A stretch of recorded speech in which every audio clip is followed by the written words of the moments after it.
Le basta con ponerle luces nuevas, una novia al lado y un reality de fondo. Y si usted cree que ahí paró la cosa, permítame decirle que se equivoca. Apenas terminó el programa y ¡zas!, se armó otro escándalo con su gente. Una diseñadora los quemó públicamente diciendo que el equipo de Gómez no le devolvió ropa de la final y que encima le debían dinero. Vaya, los acusó de robo. Y por si fuera poco, dicen que su manager le andaba pidiendo dinero a los fans con puros cuentos chinos sobre el actor. Así que, por una cosa o por otra, la vida de Eleazar Gómez sigue siendo un circo. Y pues, a ver con qué nuevo acto nos salen. Hay historias donde lo más oscuro no está solamente en la persona que arma todo el desastre, sino en la facilidad con que el medio aprende a digerirlo. Como si el escándalo y el expediente judicial y la mala fama no fueran un tope, sino nomás un trámite para reciclarlo. Se apaga tantito el escándalo, le ajustan el guión, le dan una manita de gato y... ¡zaz! De repente lo tenemos de vuelta en la pantalla, con otro empaque, listo para que lo consuman otra vez. Y mire, ahí es donde a mí la cosa se me hace más turbia, porque ya no es nomás el asunto de un hombre, y lo que hizo. Es también el de toda una maquinaria que parece que su especialidad es apagar los fuegos que provocan, disimular los moretones y volver a poner a la gente en cámara, como si el puro paso del tiempo convirtiera cualquier barbaridad en un producto más. Al final, parece que no importa si la persona se arrepintió de verdad o no. A veces con que la herida ya no se vea fresca. Con eso basta. Por eso la pregunta de fondo no es nomás sobre Eleazar Gómez. La pregunta más incómoda, la que de veras cala, es otra. ¿Qué clase de sistema agarra una historia así, la mastica, la maquilla, y al final siempre le encuentra una pantalla esperándolo? Y si este chismecito sabroso le hizo ver las cosas de otra forma, pues no sea tímido y regálenos un me gusta, pero de esos con ganas, suscríbase y píquele a la campanita para que le avisemos del próximo chisme. Soy Juanito C. Esto fue Data Suculenta y nos vemos en la que sigue. Adiós. Miren. Hay regresos y regresos, ¿verdad? Unos que se anuncian con bombo y platillo para volver a la polémica de siempre, al chisme que vende. Pero esto de Eleazar Gómez, para mí, es otra cosa. Su nombre apenas empezó a sonar de nuevo y ya se sentía un ambiente distinto. Y es que no regresó nada más el actor, ni el muchachito aquel de las novelas que recordamos de la tele. Con él regresó todo ese pasado que trae a cuestas. Denuncias y videos que, en su momento, nos dejaron a muchos con el ojo cuadrado. Yo no creo que sea solo un personaje incómodo. Para mí, es un caso que cada vez que parece olvidarse, ¡zaz!, regresa con más fuerza. Hoy vamos a platicar bien de esto, que siento que muchos en México nos quedamos con la historia a medias. Y es que entre más le rasca uno al pasado, más claro queda que esto no fue un escándalo aislado y ya. Fue, más bien, una cadenita de señales y de decisiones que hoy, la verdad, ya no me dejan ver esto como un simple chisme de la farándula. Vamos al principio. José Eleazar Gómez Sánchez nació un 29 de mayo de 1986, aquí en la Ciudad de México, en una familia donde el escenario ya era cosa conocida. Su mamá, doña Melisa Sánchez, era ama de casa. Su papá, en cambio, don Rodrigo Gómez, que se hacía llamar Sergio Montenegro, le hizo la lucha como cantante de ópera. Pero su carrera nomás nunca despegó del todo. Eleazar creció con sus hermanos, Hitsem, Jairo y Zoraida, él era el más chico. Por fuera, uno pensaría que eran una familia más, pero por dentro, la cosa era mucho más turbia. Dicen que la figura del padre era de esas de mecha corta, de un carácter difícil, de esos que no sabes por dónde te van a salir. Y con eso venía la violencia. Se sentía en el aire, a tal grado que todos en esa casa tenían que andarse con pies de plomo para hablar. Y en medio de todo ese miedo, se fue cocinando algo, para mi gusto, todavía peor. Como el señor Rodrigo no logró la fama que tanto buscó como artista, empezó a meterles en la cabeza a sus hijos que ellos sí tenían que lograrlo. Imagínense, crecer sintiendo que tienes que producir para valer, todo para cumplirle el sueño frustrado a alguien más. Y esa presión, con el tiempo, dejó de ser emocional para volverse también económica. Conforme él y sus hermanos fueron entrando al medio artístico desde muy niños, se convirtieron en el principal sostén de la casa. O sea, eran unos escuincles y ya cargaban con la responsabilidad de mantener a sus papás y pagar las cuentas. ¡Qué mezcla tan rara de deber y miedo! La historia de Eleazar, créanme, no es la del típico niño artista con papás exigentes, para nada. Él viene de una casa donde reinaba el caos. Y eso, apenas era el comienzo de una historia mucho más oscura. Una de las primeras veces que lo vimos fue en Mi querido viejo, ¿se acuerdan? La película de 1991 con don Vicente Fernández. Y era un niño, ¿eh? De ahí dio el salto a Televisa, que en los 90s, ustedes saben, era llegar a las grandes ligas. Entrar ahí no era solo tener trabajo, era meterse a una maquinaria gigantesca de hacer estrellas. En el 96 apareció en Luz Clarita, aquella telenovela infantil tan famosa con Daniela Luján de protagonista. Ese tipo de proyectos lo fue poniendo en un molde muy claro. Se necesitaban niños carismáticos, disciplinados y siempre disponibles. Es que no se trataba nomás de actuar bien, había que estar siempre listo. Ser una pieza funcional en ese ritmo brutal de la tele, que te hacía famoso, sí, pero a un costo muy alto. Mientras tanto, la familia quiso dar otro paso con los Rollers Gómez, un grupo musical infantil donde estaban Eleazar y sus hermanos. La apuesta, me parece a mí, ya no era tener a los hijos en distintas novelas, sino vender el paquete completo de la familia feliz. Y hasta sacaron un disco llamado Cosas de Mayores, un título que hoy suena rarísimo. Como si desde chiquitos se les pidiera vivir en un mundo de adultos que ni entendían. A pesar del esfuerzo, la verdad es que el grupo nomás no pegó. El experimento se fue desinflando poco a poco. Pero ese fracaso no significó un descanso. Él siguió en Mujer, Casos de la vida real, Mi pequeña traviesa y luego en Así son ellas. La rutina era la misma de siempre. Entrar, grabar, salir a cuadro y, sobre todo, seguir siendo útil. Y aquí es donde yo veo lo más pesado. La verdad detrás de esa máquina que tomó a un niño criado en tensión y lo hizo una cara conocida. Lo empujó a producir dinero con sus hermanos y lo dejó crecer entre aplausos, pero también con una presión y una obligación enormes. Poco a poco se fue ganando un nombre, sí, pero se le fue perdiendo la infancia. Para ese entonces, la familia ya venía muy golpeada por años de tensiones y de violencia. Pero hubo un suceso que terminó de romperlo todo. La muerte de Hitsem, el hermano mayor. El muchacho, lamentablemente, se quitó la vida a los 18 años. Imagínense el golpe para Eleazar, que en ese entonces tenía 16. Y lo más fuerte de esta historia es que no parece una de esas tragedias que caen del cielo, sin más. Se cuenta que la violencia del padre llegó a ser tan grave, que Eleazar y sus hermanos tuvieron que meterse a defender a su mamá, y que le rogaron que lo dejara. Esa sola imagen ya nos dice todo. Unos hijos poniéndose en medio, tratando de arreglar los problemas de los adultos. Y sin embargo, mientras por dentro la familia se partía en dos, por fuera la carrera seguía avanzando como si nada. Model. A veces la suerte te llega. Pero... ¡ay! ¿A qué costo? A él le llegó justo en su peor momento. Ojo. Con esto no lo estoy disculpando. Para nada. Pero sí nos deja ver que la pasó muy mal. Imagínense nomás. Por un lado una tragedia familiar espantosa, y por el otro, su carrera por fin despegando. Así, al mismo tiempo, como un choque de trenes. Por ahí de principios de los 2000, Eleazar se nos metió de lleno a las telenovelas para chavos. Y ustedes se acordarán. En México esas novelas eran una verdadera fábrica de estrellas. De la noche a la mañana los chamacos ya eran famosos en todo el país.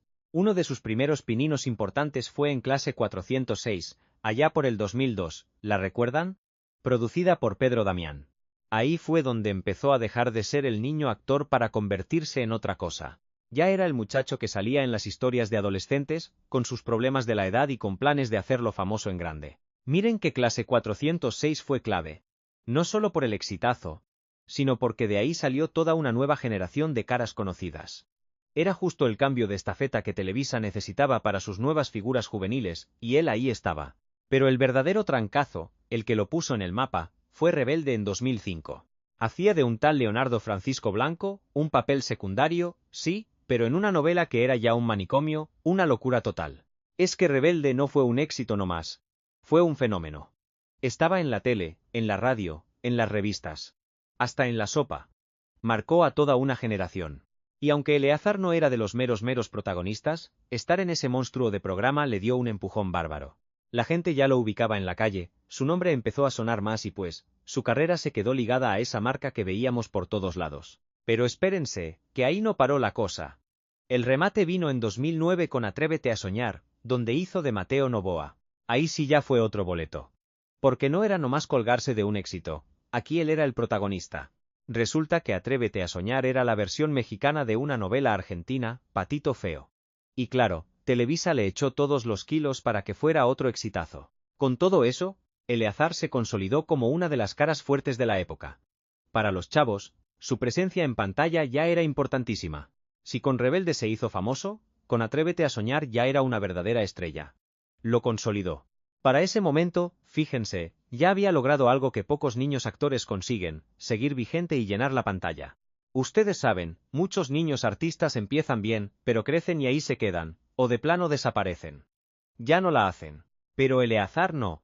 Él sí encontró su lugar con los nuevos talentos, y cada vez lo conocía más gente. Pero, debajo de esa imagen de niño, bueno, ya se estaba cocinando el problema. Todavía no explotaba, pero ahí venía.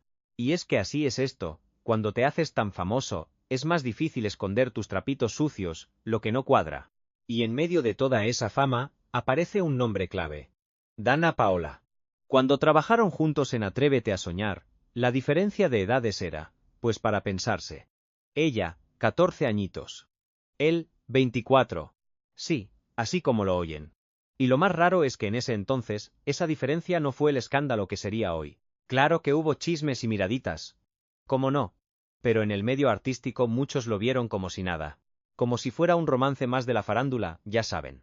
Además, su relación nunca fue algo serio y estable. Eran puros pleitos y contentos, en una época en que Dana era todavía una niña. Él, en cambio, ya tenía colmillo en el medio, otra edad y otra posición. Y bueno, pasaron los años. Dana, con el tiempo, fue soltando indirectas sobre esa época, pero sin hacer un escándalo en los medios. Pero dejaba pistas, ¿saben? Lo suficiente para que uno entendiera por dónde iba la cosa. Hablaba de relaciones tóxicas, de malas experiencias que la marcaron, y de noviazgos que le enseñaron lo que no quería volver a vivir. No necesitaba decir nombres, la verdad.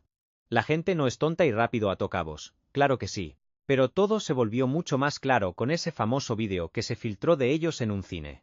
En el vídeo se le ve a Eleazar gritándole, diciéndole de cosas y jaloneándola del brazo. Una escena muy violenta.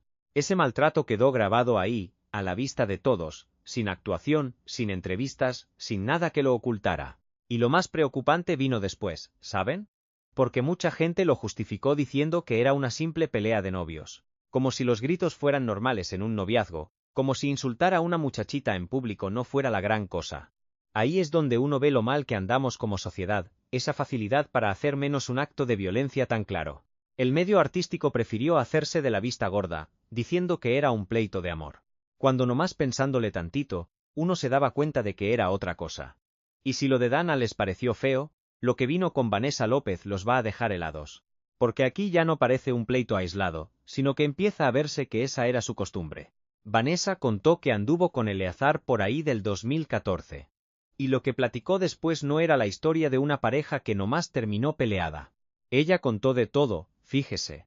Que la agredía, que le gritaba, que la controlaba, amenazas y demás. Y claro, cuando todo esto explotó, Eleazar salió a decir que nada era cierto, que ella inventaba, tratando de limpiar su imagen. Pero ándele que Vanessa no se echó para atrás.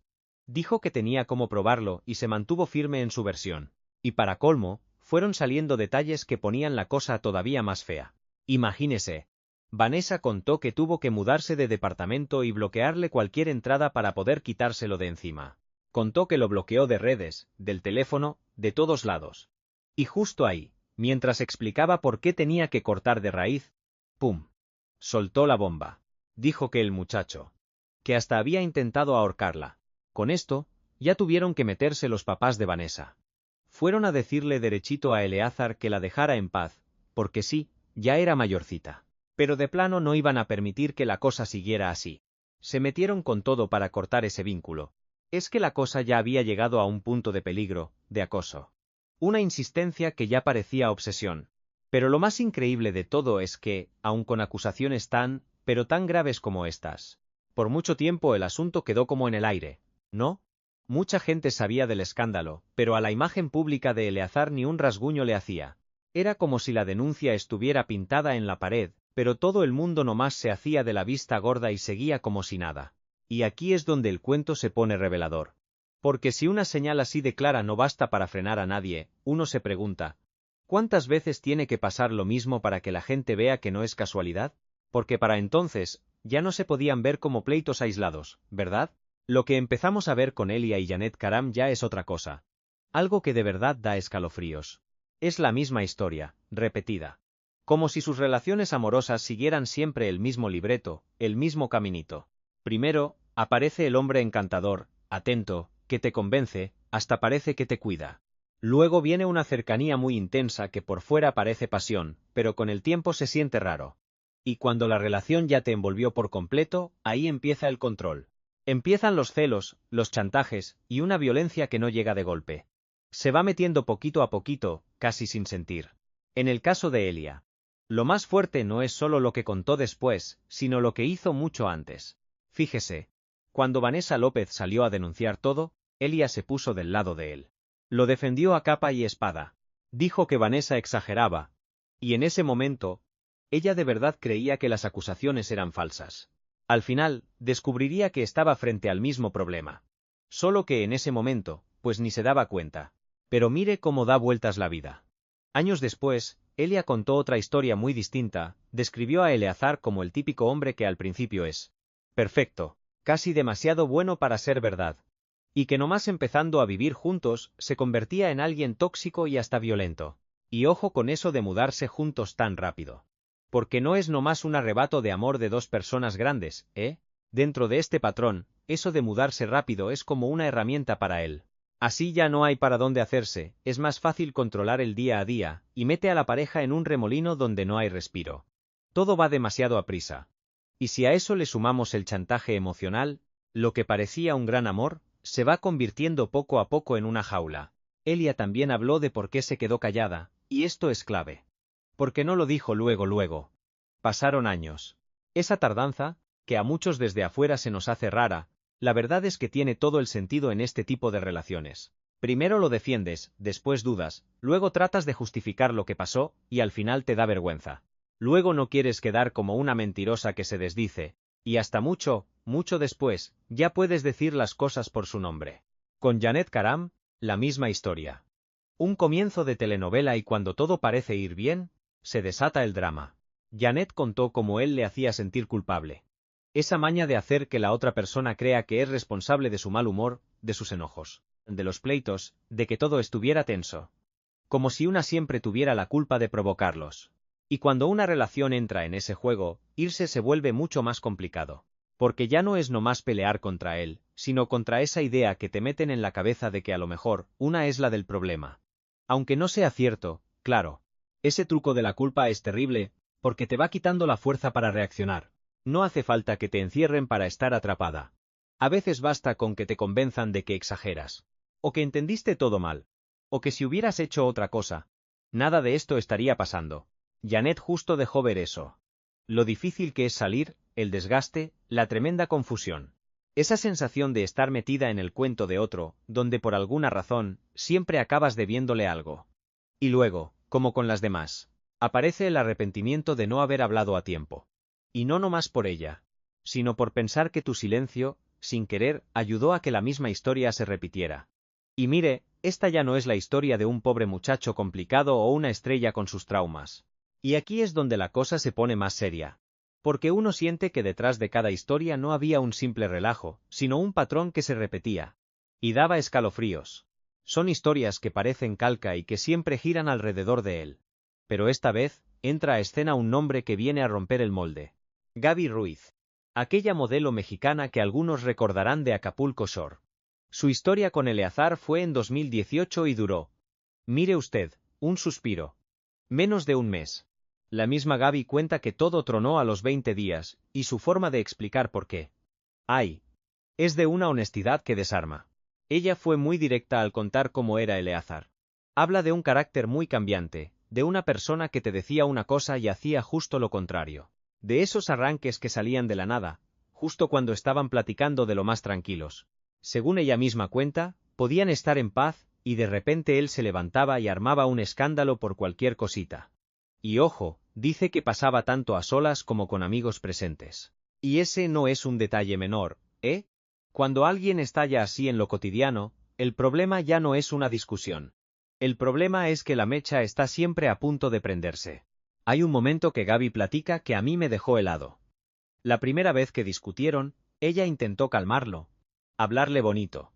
Y lo que aprendió en ese momento fue tremendo. Aquí, el respeto simplemente no existía.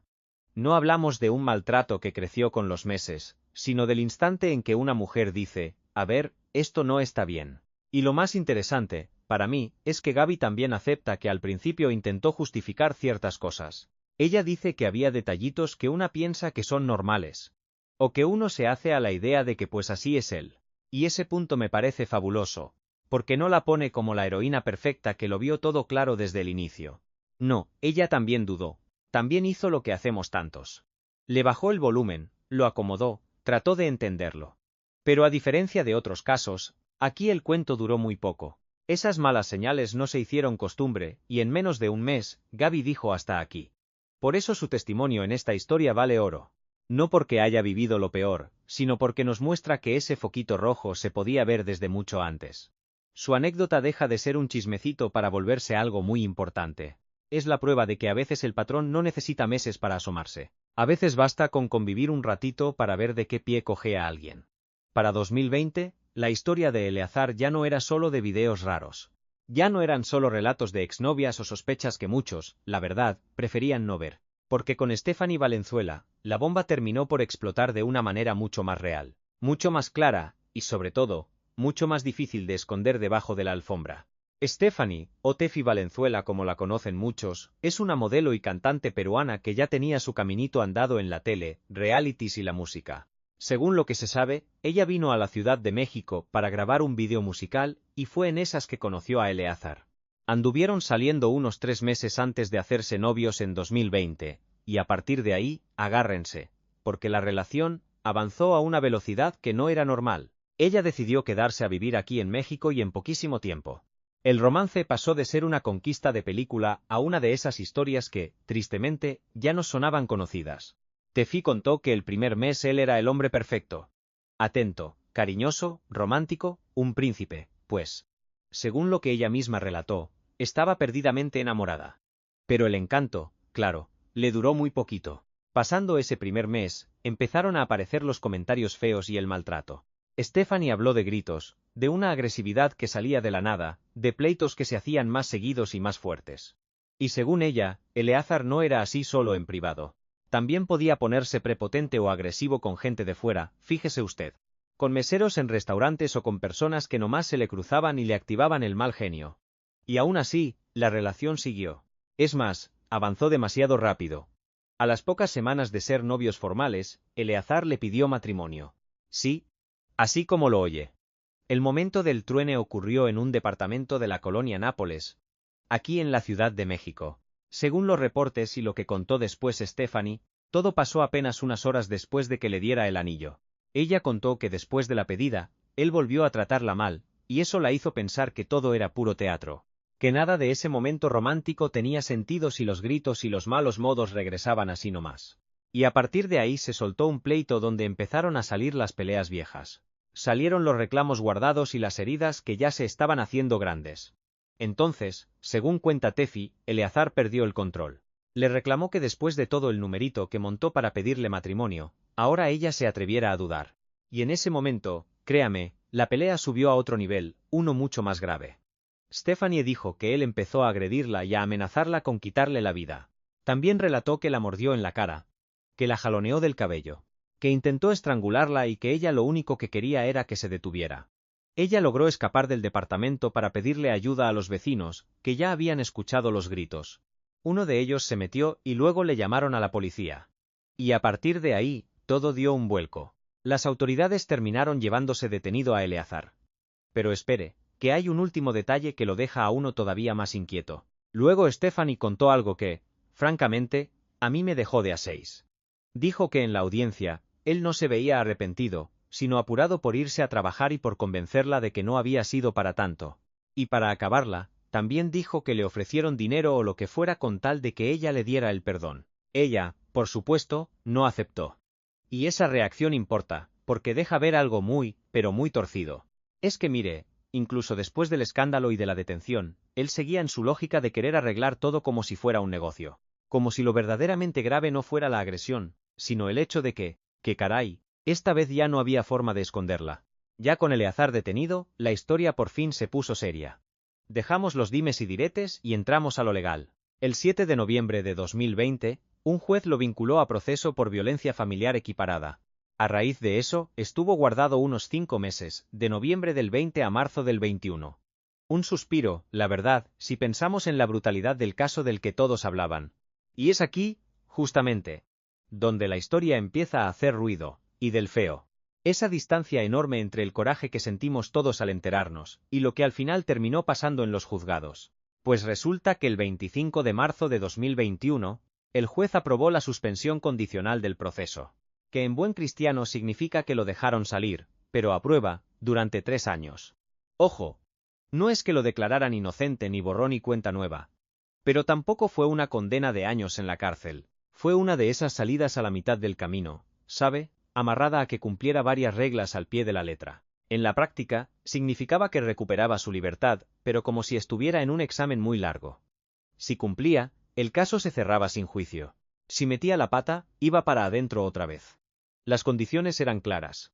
Pagarle a Stephanie Valenzuela, y ni acercársele ni hablarle por 3 años. También lo mandaron a terapia psicológica, de esas para aprender a controlar el mal genio. Además, no podía meterse en más líos y tenía que ir a firmar cada tanto para demostrar que se estaba portando bien. Y bueno, viéndolo fríamente, el acuerdo tenía su lógica. No era nomás para tenerlo cortito, sino para dejar por escrito que a la próxima que hiciera algo, las consecuencias iban a ser directas y mucho más serias. Pero aquí entra la opinión de Stephanie, que yo creo que es la parte más amarga. Porque para ella, y para otras que anduvieron con él, lo que pasó se sintió como una injusticia. Porque él no terminó en la cárcel por un tiempo que pareciera justo para semejante agresión. Pero, y esto es lo admirable de ella, al mismo tiempo lo vio como una especie de victoria. Y lo que dijo lo resume todo. Que lo importante era haber dejado un precedente, para que si en el futuro él le hacía daño a otra mujer, ya existiera algo para mandarlo derechito a la cárcel, gracias a que ella sí se atrevió a denunciar. Y ahí la justicia se ve de otra forma. Ya no se trataba de ella, sino de parar en seco un patrón de comportamiento. Como parte del numerito, también tuvo que salir el famoso vídeo de la disculpa pública, ordenada por la ley, claro. En el mentado mensaje, salía Eleazar diciendo que ahora que estaba libre, quería ofrecerle una disculpa a todas las mujeres que se sintieron ofendidas o agredidas por él, y sobre todo a Stephanie Valenzuela. Según él, esos 5 meses encerrado lo hicieron recapacitar y que ya iba a empezar sus terapias para ser un hombre de bien. El problema, y usted y yo lo sabemos, es que una disculpa obligada casi nunca se siente de corazón. Se siente más bien como parte del pago para salir libre.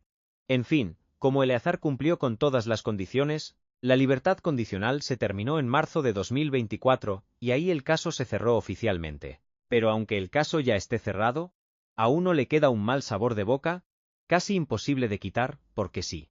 Hubo proceso, hubo medidas, hubo restricciones, hubo disculpa, y hasta se sentó un precedente. Pero también nos quedó la sensación de que un caso tan espantoso, que nos dejó a todos con el ojo cuadrado, se arregló de una forma que nomás no se sintió suficiente. Y tal vez esa sea una de las partes más inquietantes de todo este asunto. No es que no hubiera consecuencias, sino que esas consecuencias siempre se sintieron como, a medias, como un castigo incompleto. Después de todo el lío legal, Eleazar pasó a otra etapa frente al público. Ya no era el acusado del momento, sino que andaba en un terreno más resbaloso, el de tratar de reconstruir su imagen. Y en esas estábamos cuando apareció Jenny de la Vega, la conductora, con quien no solo empezó una relación, sino que hasta se comprometió. O sea que ya no hablábamos de un romance pasajero, para nada. Esto era una relación en toda forma, que iba tan en serio que ya estaban haciendo planes a futuro. Pero claro, desde el principio el pasado de Eleazar pesaba mucho. Tanto que le preguntaron a Jenny si no le daba miedo andar con él, y ella respondió muy de frente. Dijo que él ya había ido a su terapia. Y que si por alguna razón algo llegara a pasar, ella sería la primera en decir hasta aquí, porque se considera una mujer que sabe darse a respetar. Mire, él no se hizo el loco con su pasado, lo reconoció, pero dijo que ahora sí sabía cómo ver las banderas rojas y pararlas en seco. Y ándale, que después de eso, vino el compromiso. Y claro, todo el mundo quería saber por qué Jenny le había dado el sí. Y ella, pues muy directa, contestó con una frase muy de ella. Dijo que sentía que los tiempos de Dios son perfectos y que con él encontró una conexión que, válgame, no había sentido con nadie más. O sea, para que me entienda, esto ya no era un noviazgo cualquiera. Ya estaban con un pie en el altar y planeando la boda. Así que, después de todo el escándalo, de repente vemos a Eleazar otra vez en una relación que se veía seria, muy en serio. ¿Pero qué cree? El gusto les duró bien poquito. Al poco tiempo, Jenny dijo con permiso, canceló la boda y terminó todo. Y ella fue muy clara con sus razones, dijo. La verdad es que sí me adelanté, me apresuré un poco con la decisión. Y para que viera el drama, remató. Ya tenía el vestido, ya estaba casi todo listo. Incluso contó el momento en que se frenó en seco y pensó. A ver, Jenny, ¿qué estás haciendo? Según ellos, quedaron muy en paz, que fue un démonos un tiempo sin pleitos ni nada de violencia. Ajá. En ese entonces, los medios de espectáculos juraban que había sido por una infidelidad. Salieron unas fotos de Eleazar muy a gusto en un yate con una activista, pero Jenny aclaró que ella sabía de ese viaje y que no tronaron por eso. Y aquí es donde la cosa se pone interesante, fíjese, porque esto nos muestra algo mucho más frío y calculador. Su intento de vender una imagen de hombre normal fracasó, y eso que ya casi se nos casaba. Y mire, aunque los dos juren que todo terminó de maravilla, la verdad es que muy poca gente se tragó ese cuento. Bueno, después de tronar con Jenny, la telenovela de la vida de Eleazar entra en un nuevo capítulo. Ya no era el del problema legal, ni el del casi me caso. Ahora era el regreso. Y con él, llegó un nuevo nombre. Miriam García. De ella, la verdad, se sabe bien poquito. Lo único claro es que es hermana de Ian García, mejor conocido como el Guapayaso. Por eso su aparición se sintió rara, como sacada de la manga justo cuando él necesitaba con urgencia verse normal otra vez. La presentación de Miriam fue con un video que, para serle franco, a todo el mundo le pareció muy extraño. Lo grabó un reportero antes de que Eleazar entrara a un reality, y se le ve cuchicheándole algo al oído, sin saber que lo estaban filmando. Pero aquí viene lo bueno. En cuanto ve la cámara, ¡pum! Le cambia la cara y se pone todo amable para presentarla oficialmente. Y ahí lo tiene usted, diciendo que está contentísimo, que ella es su novia, que se siente feliz y muy bien acompañado. Esa escenita nos dejó ver las dos caras de la moneda. El de a de veras y el personaje ya montado para las cámaras. O sea, no entró solo al reality. Lo presentaron con novia nueva, como en una postal de aquí no pasa nada. Y eso cambia todo. Porque no era un regreso y ya. Era el mismo libreto de siempre. Novia nueva, sonrisa para la foto y el cuento de que ya es un hombre nuevo. Y para acabarla, súmele este chisme delicado. Corrió el rumor de que Miriam lo iba a demandar por otro pleito violento, justo una semana antes del reality. El manager lo negó todo, claro. Pero es la misma historia de siempre, ¿no le parece? Así que su gran regreso a la tele ya venía con su propio nubarrón encima, por algo que se suponía, ya había quedado en el pasado. Y si esa denuncia sale justo antes del show, entonces el programa ya no es cualquier cosa, se convierte en su relanzamiento oficial en televisión. Eleazar vuelve a la pantalla chica en un formato que lo expone a todo. Conviviendo, con cámaras encima todo el día. Y hablando diario. No fue una aparición de un ratito, no. Fue la televisión poniéndolo de nuevo en el candelero, y eso, cómo no, hizo enojar a muchísima gente. Y no solo por él, sino por lo que significa. Lo fácil que la farándula le abre la puerta a alguien con esos antecedentes. Su vuelta a la televisión, como era de esperarse, provocó un rechazo gigantesco en las redes sociales. Sus compañeros y hasta el público lo acusaron de hacer trampa en las pruebas para no salir nominado. Además de los pleitos con los demás, aquí el punto ya no era su vida privada. Porque después de las denuncias, de los testimonios, del juicio, la libertad condicional y hasta de la disculpa pública que le ordenaron, la televisión va y lo pone otra vez frente a las cámaras. Una vez más, prefieren el escándalo a la responsabilidad.